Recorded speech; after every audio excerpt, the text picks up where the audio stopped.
সমুদ্ৰৰ লগত এটা খুব আমাৰ এটা গভীৰ সম্পৰ্ক এটা আছে আৰু তেতিয়া আসলতে মানে বিভিন্ন অনুষ্ঠানবিলাকতো মায়ে মানে আহি যায়। মই মানে অসমত মই এনেকুৱা মাতৃ আৰু পুত্ৰৰ এই সম্পৰ্কটো দেখা নাই। সমুদ্ৰলৈ যেতিয়াই যিমানেই সমস্যা নাথাকক যিয়ে নাথাকক আহি পেলাই ঘৰত সোমোৱাৰ লগে লগে মাকক দেখি চব কথাই যেন সমুদ্ৰ আৰু এটা যেন প্ৰেৰণাৰ এটা মানে এটা বেলেগ ধৰণৰ এটা উৎসাহ আৰু প্ৰেৰণা পাই যায়।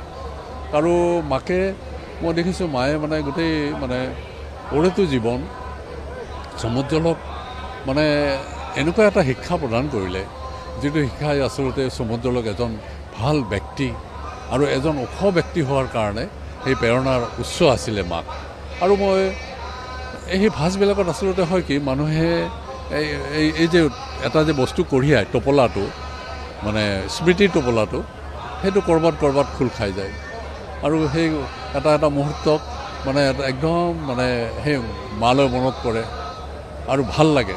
জীৱনত গোটেই ভাল লগা কথাবিলাক এটা কিছু জীৱনৰ সেই মুহূৰ্তবিলাক যিবিলাক মুহূৰ্ত মাক আছিলে সমুদ্ৰৰ লগত আছিলে একেখন বিচনাত হৈছিলে মাৰ লগত সমুদ্ৰলৈ এই কথাবিলাকক মই কেতিয়াবা এতিয়া অকণমান ভাবি মোৰ ভয় লাগে যে সমুদ্ৰলৈ সেই ঘৰখনত অকলশৰীয়া এটা জীৱনৰ এই আৰম্ভ হ'ব এতিয়া।